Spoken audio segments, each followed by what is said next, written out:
என்ன இப்படி ஆயிடுச்சு? மனசு ரொம்ப கஷ்டமாக இருக்குது நண்பர்களே. வேலையிலிருந்து வந்து பார்த்தா வாழை மரம் கீழே சாஞ்சு கிடக்கு. இன்னும் வாழைக்காய் வந்து தரத்துக்கே வரலை.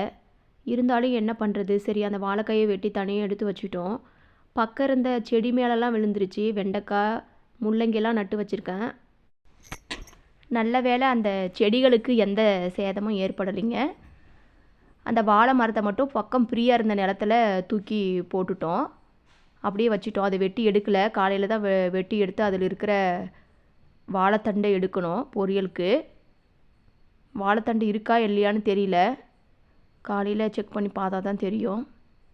அப்படியே பக்கம் இருந்த அந்த வெண்டை செடியில் 2 காய் இருந்துச்சு, சிவப்பு வெண்டை. அதையும் பறித்து எடுத்துக்கிட்டு இன்னும் மற்ற செடிகளுக்கெல்லாம் ஏதாவது அடிபட்டிருக்கா இல்லையான்னு சொல்லிட்டு ஒரு செக் பண்ணிவிட்டு, இந்த காயை வச்சு என்ன தான் பண்ணுறது? இதை பொரியல் பண்ண முடியுமா, இல்லை பஜ்ஜி போட முடியுமா? ரொம்ப சின்னதாக இருக்குது.